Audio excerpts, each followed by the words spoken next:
പ്രിയ സജ്ജനങ്ങളെ, സദനമസ്കാരം. ഏകാത്മതാ സ്തോത്ര പഠനത്തിൽ നമുക്കിന്ന് ചിന്തിക്കേണ്ടത് കൗണ്ഡിന്യന്മാരെ കുറിച്ചാണ്. ദക്ഷിണാത്യ ബ്രാഹ്മണന്മാരായിരുന്നു രണ്ട് കൗണ്ഡിന്യന്മാർ. ആദ്യത്തെയാൾ 5-ാം നൂറ്റാണ്ടിലും മറ്റേയാൾ 7-ാം നൂറ്റാണ്ടിലുമാണ് ജീവിച്ചിരുന്നത്. രണ്ടുപേർക്കുമുള്ള സമാനത പർവ്വത ഭൂപാല അഥവാ സുവർണഭൂമി സാമ്രാജ്യം രണ്ടുപേരും ഭരിച്ചിരുന്നു. ഇന്നത്തെ കംബോഡിയ, മലയ, ഇന്തോ ചൈന, ബർമ, സുമാത്ര എന്നീ ദേശങ്ങളെ ഉൾക്കൊള്ളുന്നതായിരുന്നു ഈ സാമ്രാജ്യം. അപ്പം അതിൻ്റെ വലിപ്പം വളരെ വലുതായിരുന്നു. ഒന്നാം കൗണ്ഡിന്യൻ തൻ്റെ പൂർവികർ കപ്പൽ യാത്രയും കച്ചവടവും നടത്താൻ കിഴക്കൻ ദേശങ്ങളിൽ പോയതായി സ്വപ്നം കണ്ടിരുന്നു. അതേ മാർഗം പിന്തുടരുവാൻ തീരുമാനിച്ച അദ്ദേഹം കപ്പലുമായി ചൈനയിലേക്ക് പുറപ്പെട്ടു.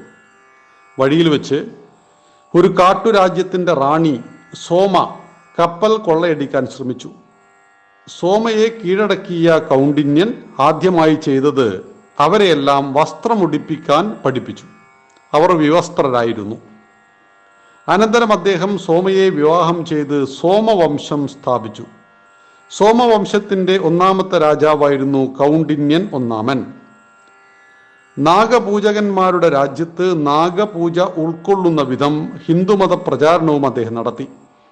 ശിവക്ഷേത്രങ്ങളും നടരാജക്ഷേത്രങ്ങളും ധാരാളമുള്ളതിനാൽ പ്രാചീന പല്ലവന്മാരുമായി ബന്ധമുണ്ടായിരുന്നു എന്ന് കരുതപ്പെടുന്ന മായ്സേൻ നഗരത്തിൽ നിന്ന് കിട്ടിയ 658 ശിലാലേഖനത്തിൽ കുലാസീത് ഭുജകേന്ദ്ര കന്യ സോമേതി സാവശങ്കരി പൃഥിവ്യാം കൗണ്ഡിന്യാത്മാ ദ്വിജപുങ്കവേന കാര്യാർത്ഥം പത്നിത്വ മനായിയാപി എന്ന് സംസ്കൃതത്തിൽ കൗണ്ഡിന്യന്റെ വിവാഹം രേഖപ്പെടുത്തിയിരിക്കുന്നു. സോമവംശത്തിൽ ചന്ദ്രവർമ്മ, ജയവർമ്മ, രുദ്രവർമ്മ എന്നീ രാജാക്കന്മാരുണ്ടായി. 2120 വർഷം മുമ്പ് ആരംഭിച്ച ഈ സാമ്രാജ്യം പിന്നീട് ഏറ്റവും അഭിവൃദ്ധിയെ പ്രാപിച്ചു. ഗ്രീസ് മുതൽ നിരവധി മധ്യേഷ്യൻ സാമ്രാജ്യങ്ങളിൽ ഈ ഹിന്ദു രാഷ്ട്രത്തിൻ്റെ സ്ഥാനപതികൾ ഉണ്ടായിരുന്നു. മീഖാങ് നദീതീരത്തെ മെക്കാഡായിരുന്നു തലസ്ഥാനം. കൗണ്ഡിന്യൻ ഒന്നാമനെ ഹുന്തിയൻ എന്നാണ് ചൈനീസ് ചരിത്രകാരന്മാർ വിളിച്ചിരുന്നത്. ദ്രോണപുത്രൻ അശ്വത്ഥാമാവിൻ്റെ ശൂലവുമായാണ് ഹുന്തിയൻ എത്തിയതെന്നും സോമ എന്ന രാജകുമാരിയെ വിവാഹം ചെയ്തെന്നും അവർ രേഖപ്പെടുത്തിയിട്ടുണ്ട്. മൈസൻ നഗരത്തിൽ കണ്ടുകിട്ടിയ 699 ശിലാലിഖിതം കൗണ്ഡിന്യൻ രണ്ടാമനെ പരാമർശിക്കുന്നു. പർവ്വത ഭൂപാല രാജ്യത്തിൽ ധർമ്മക്ഷയം വന്നപ്പോഴാണ് കൗണ്ഡിന്യൻ രണ്ടാമൻ അവിടെ എത്തുന്നത്. കൗണ്ഡിന്യ ജയവർമ്മൻ എന്നായിരുന്നു അദ്ദേഹത്തിൻ്റെ പേര്. അദ്ദേഹത്തിൻ്റെ സാമ്രാജ്യത്തിൻ്റെ അതിർത്തി ഗുപ്ത സാമ്രാജ്യവുമായി ചേർന്ന് കിടന്നിരുന്നു. ഗുപ്ത സാമ്രാജ്യമായും അദ്ദേഹത്തിന് നല്ല ബന്ധമായിരുന്നു. വു, നാൻകിങ് എന്നീ നയതന്ത്ര പ്രതിനിധികളെ അദ്ദേഹം മറ്റു രാജ്യങ്ങളിലേക്ക് അയച്ചതായി രേഖകളിൽ കാണുന്നു.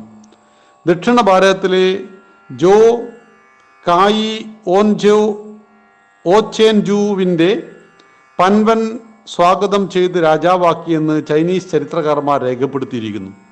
ചില ചൈനീസ് ഭാഷയിലെ പ്രയോഗങ്ങളാണ് സജ്ജനങ്ങളെ മേലെ സൂചിപ്പിച്ചത്. മൈസൻ അടക്കമുള്ള നിരവധി ചരിത്ര പ്രാധാന്യമുള്ള സ്ഥലങ്ങളിൽ നിന്ന് കണ്ടുകിട്ടിയ റോമൻ, ചൈനീസ്, ഭാരതീയ വസ്തുതകളിൽ നിന്നും ഫുനാൻ എന്ന പർവ്വത ഭൂപാല രാജ്യത്തിന് വ്യാപകമായ വ്യാപാര ബന്ധങ്ങൾ ഉണ്ടായിരുന്നതായി അനുമാനിക്കാൻ സാധിക്കും. ഇദ്ദേഹത്തെ സംബന്ധിക്കുന്ന സംസ്കൃതത്തിൽ എഴുതിയ നിരവധി ശിലാരേഖകളും കണ്ടുകിട്ടിയിട്ടുണ്ട്. കൗണ്ഡിന്യൻ രണ്ടാമന്റെ കാലത്താണ് ചൈനയിൽ ബുദ്ധമതം പ്രചരിപ്പിക്കാൻ ശാക്യ നാഗസേനൻ എന്ന സുപ്രസിദ്ധ സന്യാസി ദക്ഷിണ ഭാരതത്തിൽ നിന്നെത്തിയത്. ഭാവപുര, ശ്രേഷ്ഠപുര എന്നീ നഗരങ്ങൾ അദ്ദേഹത്തിൻ്റെ കാലത്ത് അഭിവൃദ്ധി പ്രാപിച്ചു.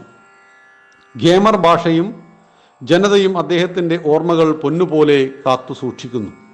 പർവ്വത ഭൂപാല, സുവർണഭൂമി എന്നീ സംസ്കൃത പേരുകളെ പ്രസ്തുത സാമ്രാജ്യത്തിന് പേരുള്ളതായിട്ട് ഫുനാൻ തുടങ്ങിയ ചൈനീസ് പരാമർശങ്ങൾ പറയുന്നു. 8-ാം നൂറ്റാണ്ട് വരെ തുടർന്നു വന്ന ഈ സാമ്രാജ്യത്തിൽ പെട്ടിരുന്ന രാജ്യങ്ങളിലെ ജനങ്ങൾ ഇന്നും ഹിന്ദു സംസ്കാരം പിന്തുടരുന്നു. സജ്ജനങ്ങളെ, നമ്മൾ അറിയാത്ത, പഠിച്ചിട്ടില്ലാത്ത പല ചരിത്രങ്ങളും നമുക്ക് ഏകാത്മതാ സ്തോത്രത്തിലൂടെ അറിയുവാനും പഠിക്കുവാനുമുണ്ട്.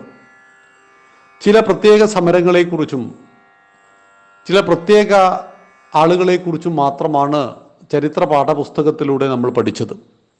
എന്നാൽ നമ്മുടെ രാഷ്ട്രത്തെ ഈ രാഷ്ട്രമായി ഇന്നും നിലനിർത്തുന്ന ആയിരക്കണക്കിന് വർഷങ്ങൾക്ക് മുമ്പ് അതിനുവേണ്ടി നിരന്തരം പരിശ്രമിച്ച അനേകം മഹാത്മാക്കളെക്കുറിച്ച് നാം ചരിത്രത്തിൽ എവിടെയും പഠിക്കുന്നില്ല. അത് സത്യസന്ധമായ ചരിത്രത്തോടുള്ള നിഷേധമാണ്. ഇതിനൊരു പരിഹാരമാണ് ഏകാത്മദാ സ്തോത്രത്തിലെ ഈ മഹാത്മാക്കളെക്കുറിച്ചുള്ള പഠനം. നമുക്ക് ജനറൽ ഡയറിനെ അറിയാം. ജാലിയൻ വാല ബാഗിൽ ആയിരക്കണക്കിന് ഭാരതീയരെ കൊന്നൊടുക്കിയ ആ ക്രൂരനായ ബ്രിട്ടീഷ് ഉദ്യോഗസ്ഥനെ അറിയാം. പക്ഷെ അദ്ദേഹത്തിൻ്റെ നാട്ടിൽ പോയിട്ട് വെടിവെച്ച് കൊന്നുകളഞ്ഞ ഉത്തം സിംഗ് എന്ന് പറയുന്ന സിഖുകാരനെ കുറിച്ച് എത്ര പേര് പഠിച്ചിരിക്കുന്നു എന്ന് ചോദിച്ചാൽ വളരെ കുറവായിരിക്കും. ഇതാണ് നമ്മുടെ ചരിത്ര പഠനത്തിൻ്റെ ഏറ്റവും വലിയൊരു ന്യൂനത.